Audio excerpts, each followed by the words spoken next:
Le titre de ce livre, c'est l'Église glorieuse. Nous sommes toujours au chapitre 1, partie C. Chapitre 1, partie C. L'auteur, c'est Watchman Nee. Il le fit intentionnellement. C'est pourquoi le Seigneur Jésus devint un homme. Il le fit intentionnellement et il devint un homme véritable. Le premier homme n'accomplit pas l'intention de Dieu. Au contraire, il pécha et tomba. Non seulement il échoua et ne recouvra pas la terre, mais il fut aussi capturé par Satan. Non seulement il échoua dans sa mission de dominer, mais il fut aussi soumis à la puissance de Satan.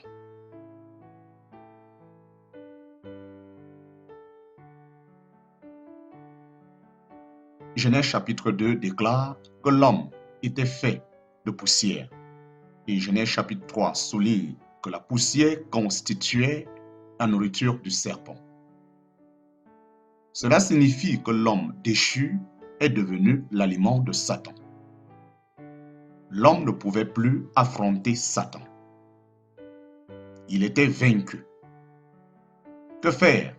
Cela signifiait-il que Dieu ne pourrait jamais accomplir son dessein éternel? Qu'il ne pourrait jamais plus obtenir ce qu'il recherchait?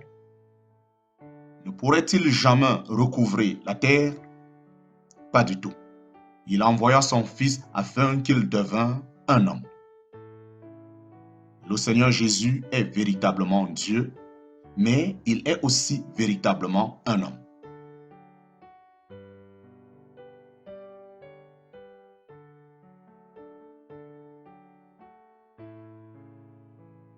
Dans le monde entier,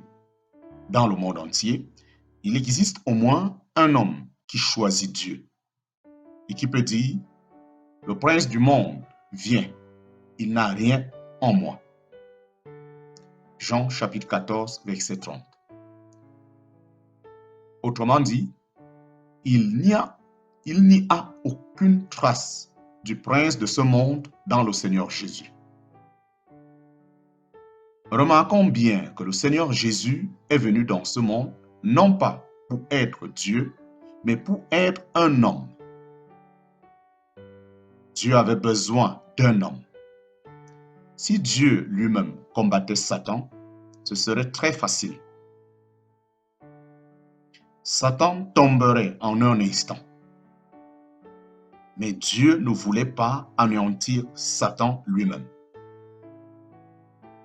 Il voulait que l'homme affronte Satan, que la créature affronte la créature.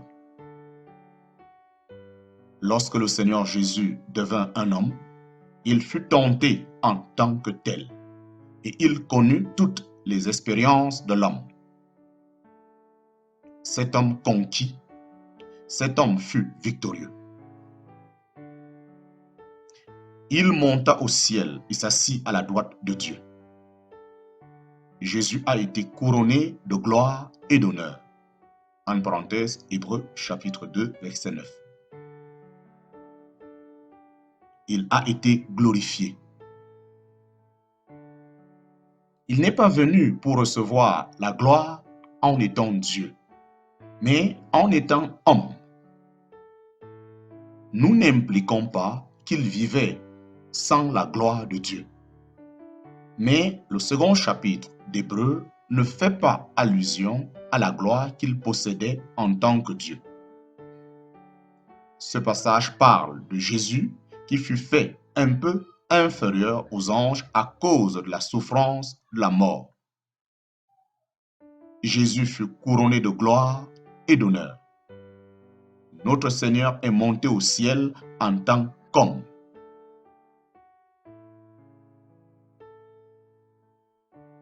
Il est aujourd'hui dans les cieux en tant qu'homme.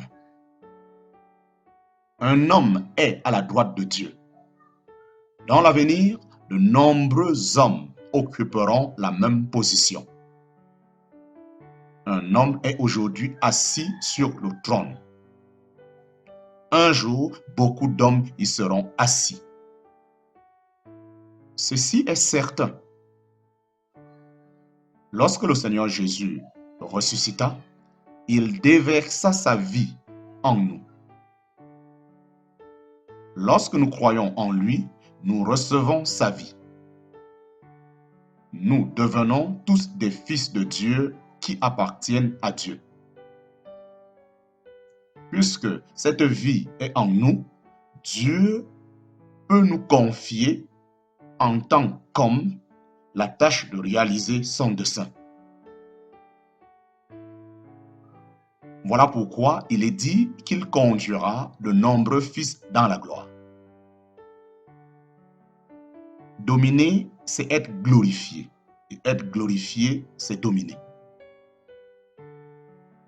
Lorsque beaucoup de fils auront obtenu l'autorité et recouvré la terre, ils seront alors conduits triomphalement dans la gloire.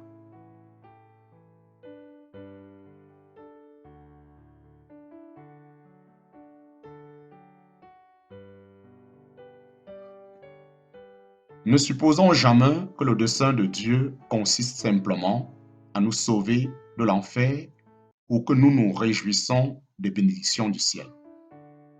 Souvenons-nous que Dieu désire que l'homme suive son Fils pour exécuter son autorité sur terre. Dieu veut accomplir son dessein, mais il ne le fera pas lui-même. Il désire que nous le fassions. Dieu veut accomplir son dessein, mais il ne le fera pas lui-même. Il désire que nous le fassions. Une fois le but atteint, Dieu aura réalisé son intention. Dieu désire obtenir un groupe d'hommes qui fera son œuvre sur terre, afin qu'il domine sur terre par l'intermédiaire de l'homme. Dieu désire obtenir un groupe d'hommes qui fera son œuvre sur terre, afin qu'il domine sur terre par l'intermédiaire de l'homme.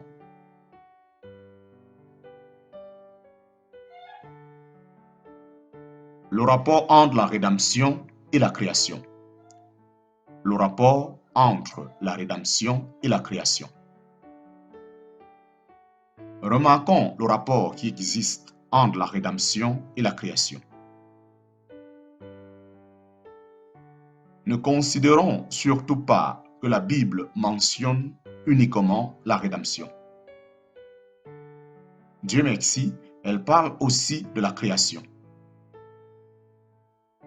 Dieu exprime son vœu le plus cher dans la création. Le but de Dieu, le plan de Dieu et sa volonté prédéterminée sont tous dévoilés dans la création. La création révèle le dessein éternel de Dieu. Elle nous montre ce que Dieu désire véritablement.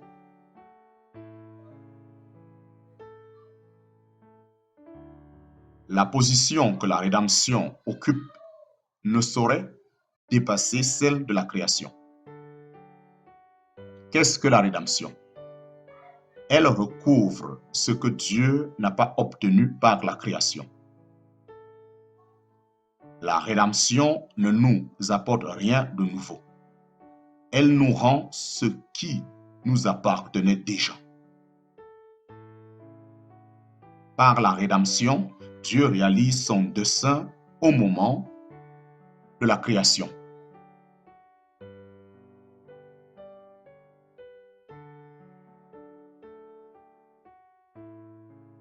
La position que la rédemption occupe ne saurait dépasser celle de la création. Qu'est-ce que la rédemption? Elle recouvre ce que Dieu n'a pas obtenu par la création. La rédemption ne nous apporte rien de nouveau. Elle nous rend ce qui nous appartenait déjà. Par la rédemption, Dieu réalise son dessein au moment de la création. Racheter signifie restaurer et recouvrer. Racheter signifie restaurer et recouvrer. Créer signifie déterminer et commencer. Créer signifie déterminer et commencer.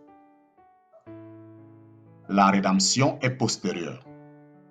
La rédemption est postérieure, permettant au dessein de Dieu dans la création de se réaliser. Oh, puissent les enfants du Seigneur ne pas mépriser la création et ne pas considérer que la rédemption est tout.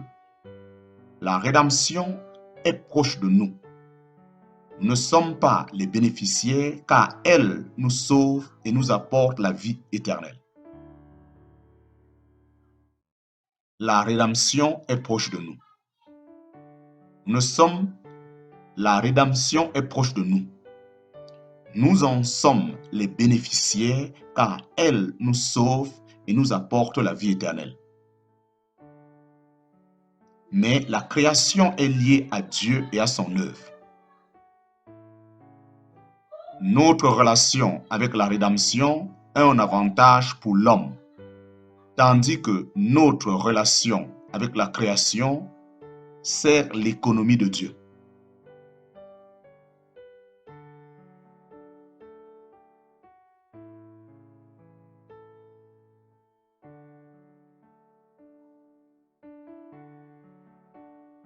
Mais la création est liée à Dieu et à son œuvre. Notre relation avec la rédemption est un avantage pour l'homme, tandis que notre relation avec la création sert l'économie de Dieu. Puisque Dieu fait quelque chose de nouveau sur cette terre, pour que l'homme ne mette pas seulement l'accent sur l'évangile, mais qu'il aille au-delà et prenne soin de l'œuvre de Dieu, de ses intérêts et de son plan. Puisse Dieu faire quelque chose de nouveau sur cette terre. La création est liée à Dieu et à son œuvre. Notre relation avec la rédemption est un avantage pour l'homme, tandis que notre relation avec la création sert l'économie de Dieu. Puisse Dieu faire quelque chose de nouveau sur cette terre, pour que l'homme ne mette pas seulement l'accent sur l'évangile, mais qu'il aille au-delà et prenne soin de l'œuvre de Dieu, de ses intérêts et de son plan.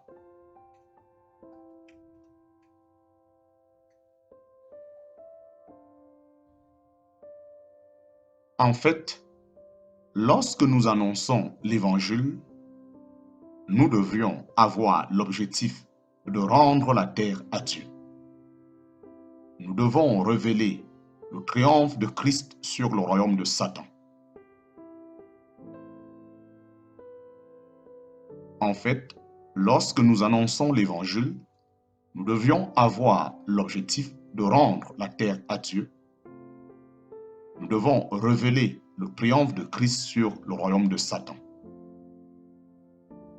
Si nous ne sommes pas chrétiens, la situation est différente. Mais si nous le sommes, nous devons non seulement recevoir le bénéfice de la rédemption, mais aussi réaliser le dessein de Dieu lors de la création. Sans la rédemption, une relation avec Dieu serait impossible. Mais une fois sauvés, nous devons nous consacrer à Dieu pour atteindre le but pour lequel il a créé l'homme.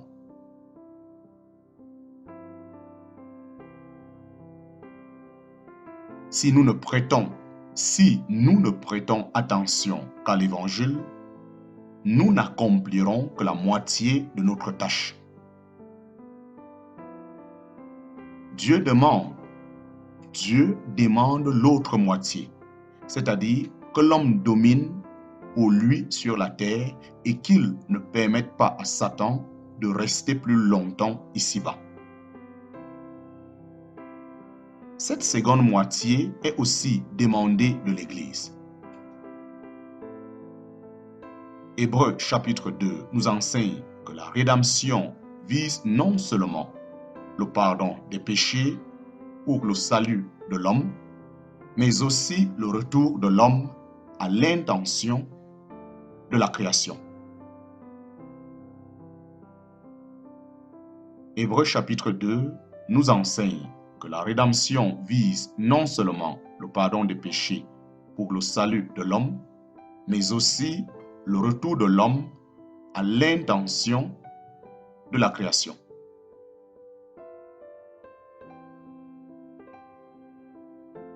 La rédemption ressemble à une vallée placée entre deux sommets. Lorsque l'on descend d'un sommet pour faire l'ascension de l'autre, on rencontre la rédemption au plus profond de la vallée. La rédemption empêche l'homme de tomber plus bas, puis l'élève d'une part, puis l'élève.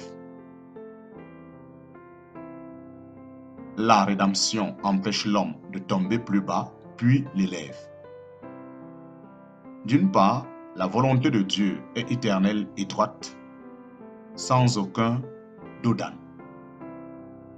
afin que l'intention de la création se réalise. Mais d'autre part, quelque chose est arrivé. L'homme est tombé et s'est éloigné de Dieu. La distance entre lui et le dessein éternel de Dieu s'est accrue. D'éternité en éternité, la volonté de Dieu est une ligne droite que depuis sa chute, l'homme n'a pas été capable d'atteindre. Loué soit Dieu, il existe un remède appelé la rédemption. Lorsque la rédemption est venue, l'homme n'a plus eu besoin de descendre davantage. Lorsque la rédemption est venue, l'homme n'a plus eu besoin de descendre davantage. Après la rédemption, l'homme a changé et a commencé à monter. Alors que l'homme continue à monter, le jour viendra où il touchera à nouveau cette ligne droite. Lorsque cela se produira, ce sera aussi le jour de l'avènement du royaume.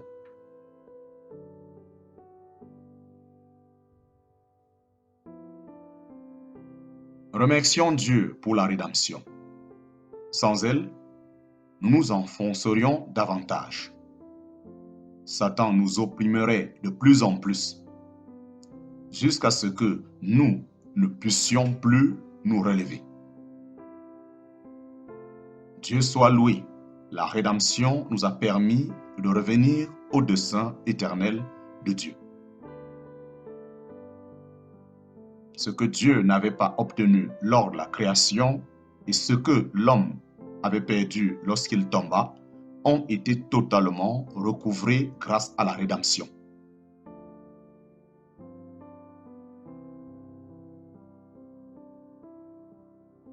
Nous devons demander à Dieu qu'il ouvre nos yeux vis-à-vis de ce qu'il a fait, afin que notre existence et notre travail puissent prendre un nouveau cap. Si toute notre œuvre consiste à sauver les hommes, c'est un échec car nous ne pouvons satisfaire le cœur de Dieu. La rédemption et la création servent toutes deux à obtenir la gloire et à renverser toutes les puissances de Satan. Proclamons l'amour de Dieu et l'autorité de Dieu alors que nous voyons le péché et la chute de l'homme. Mais en même temps, exerçons l'autorité spirituelle qui anéantit la puissance de Satan. La commission de l'Église est double, témoigner du salut de Christ et témoigner du triomphe de Christ. D'un côté, le rôle de l'Église est d'apporter des bénéfices à l'homme et d'un autre, de causer la chute de Satan. Repos de Dieu. Le repos de Dieu. Des 6 jours de l'œuvre créatrice de Dieu, la création de l'homme fut spéciale. Elle était en fait l'objectif de toute son œuvre au cours de ces 6 jours. Son but véritable était de créer l'homme. Pour cela, Dieu devait d'abord réparer la terre et le ciel endommagés. En parenthèse, Genèse chapitre 2, verset 4 enseigne: Voici les origines du ciel et de la terre quand ils furent créés, lorsque l'Éternel Dieu fit la terre et le ciel. L'expression du ciel et de la terre fait allusion au commencement, la création. Puisqu'en ce temps-là, c'est le ciel qui fut d'abord formé, puis la terre. Mais la seconde partie du verset, lorsque l'Éternel Dieu fit la terre et le ciel, renvoie à son œuvre de réparation et de restauration, puisque dans cette œuvre, il prit tout d'abord soin de la terre et ensuite du ciel. Après que Dieu eut restauré la terre et le ciel endommagés, il créa l'homme selon son dessein.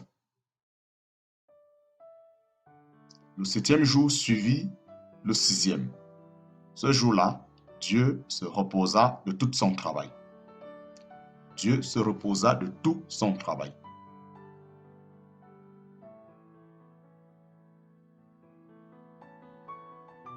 Le repos suit le travail. Le travail doit se faire d'abord et le repos vient ensuite. Par ailleurs, le travail doit être achevé et entièrement satisfaisant avant qu'aucun repos soit possible. Si le travail est inachevé et insatisfaisant, il ne peut y avoir de repos de pensée ou de cœur. Nous ne devrions donc pas prendre à la légère le fait que Dieu se soit reposé après les 6 jours de création. Que Dieu se repose est un fait de grande importance. Il lui fallait atteindre un certain objectif avant de pouvoir se reposer. Que de puissance a-t-il fallu pour pousser un tel Dieu créateur à prendre du repos?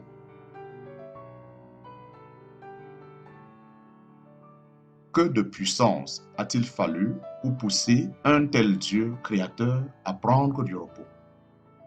Inciter ce Dieu qui projette tant de choses et qui est rempli de vie à prendre du repos demande la plus grande des forces.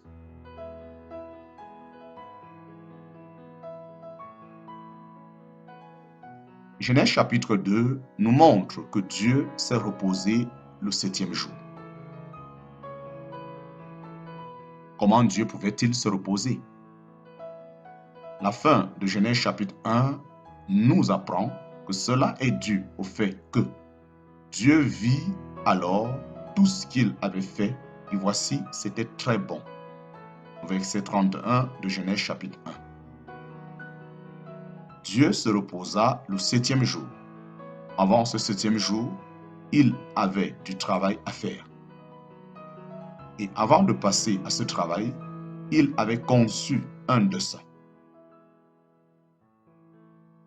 Romains chapitre 11 parle de la pensée du Seigneur, de ses jugements et de ses voies. Éphésiens chapitre 1 mentionne le mystère de sa volonté, son bon plaisir et son dessein prédéterminé. Éphésiens chapitre 3 parle aussi de son dessein prédéterminé.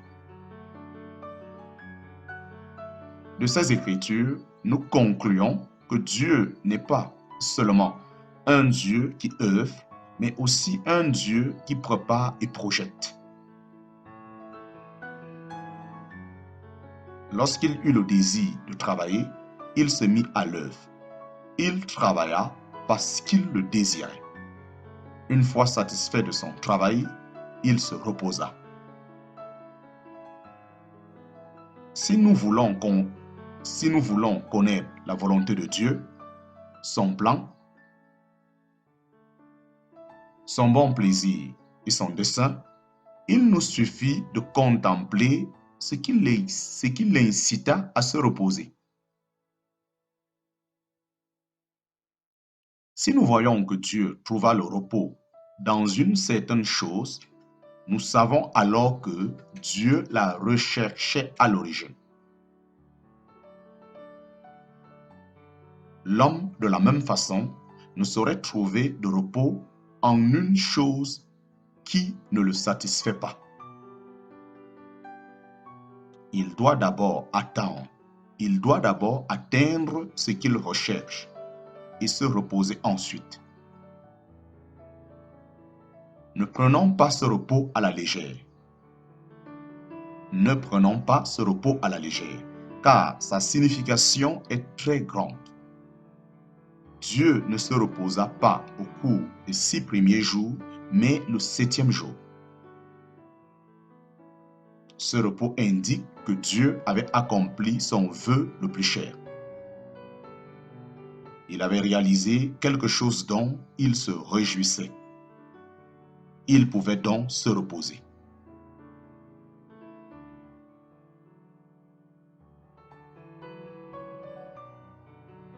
Le mot « voici » dans Genèse chapitre 1, verset 31. Que signifie-t-il? Lorsque nous achetons un objet qui nous satisfait tous particulièrement, nous le manipulons avec plaisir et l'observons attentivement. Tel est le sens du mot « voici », en parenthèse, note du traducteur. Voici est une préposition issue de la contraction de voir et ici. Dieu ne regarde pas furtivement tout ce qu'il avait accompli et vit que c'était très bon. Il examina plutôt toutes les choses qu'il avait créées et constata que c'était très bon. Notons que Dieu se tenait face à la création et qu'il examina l'œuvre de ses mains.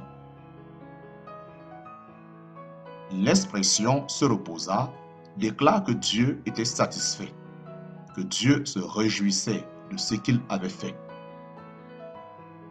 Elle proclame que le dessein de Dieu était atteint et que son bon plaisir était accompli au plus haut point. Son œuvre était tellement parfaite que rien n'aurait pu l'améliorer.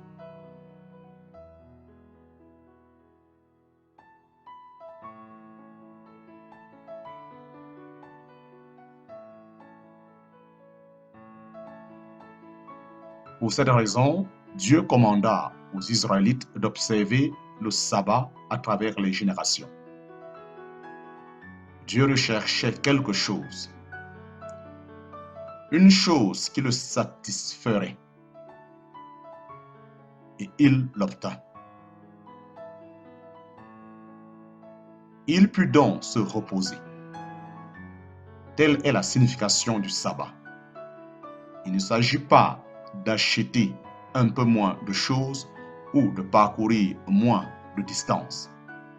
Le sabbat indique que Dieu avait un désir dans son cœur, une exigence qui le satisferait et qu'une œuvre devrait être achevée pour satisfaire le désir de son cœur et aussi son exigence.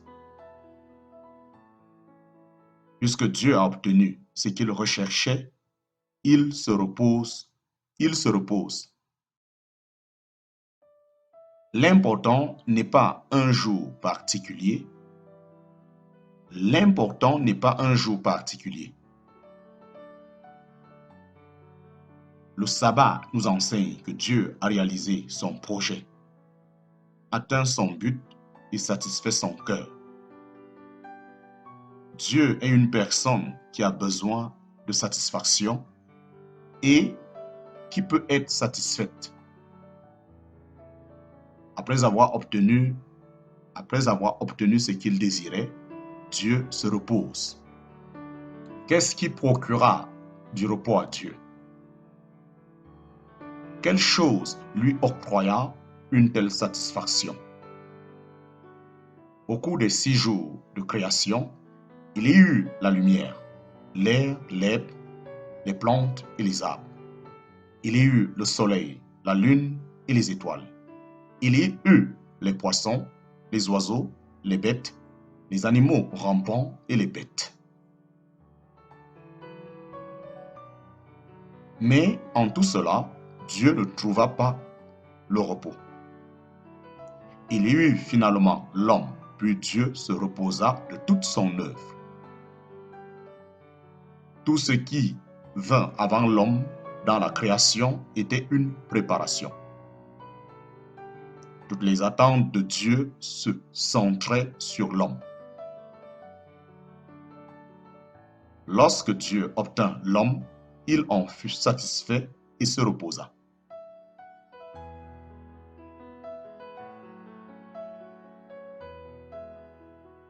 Genèse chapitre 1, versets 27 à 28 dit: Dieu créa l'homme à son image. Il le créa à l'image de Dieu. Homme et femme, il les créa. Dieu les bénit et Dieu leur dit: Soyez féconds, multipliez-vous, remplissez la terre et soumettez-la. Dominez sur les poissons de la mer, sur les oiseaux du ciel et sur tout animal qui rampe sur la terre.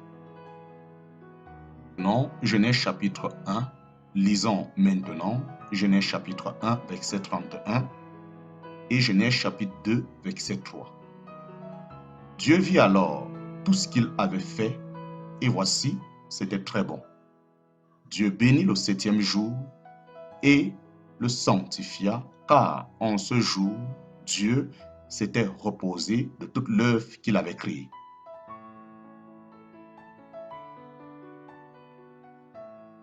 Dieu vit alors tout ce qu'il avait fait, et voici, c'était très bon. Dieu bénit le 7e jour et le sanctifia, car en ce jour, Dieu s'était reposé de toute l'œuvre qu'il avait créée. Dieu avait un dessein, celui d'obtenir l'homme. L'homme pourvu d'une autorité qui lui permettrait de dominer sur la terre. Seul l'accomplissement de ce dessein pouvait satisfaire le cœur de Dieu. Si cela pouvait être accompli, tout serait parfait. Le 6e jour, le dessein de Dieu fut accompli. Dieu vit alors tout ce qu'il avait fait, et voici, c'était très bon. Dieu se reposa de toute l'œuvre qu'il avait créée. Le dessein de Dieu et son désir étaient réalisés. Il pouvait s'arrêter là et se reposer. Le repos de Dieu se basait sur l'homme qui dominerait. Le repos de Dieu se basait sur l'homme qui dominerait.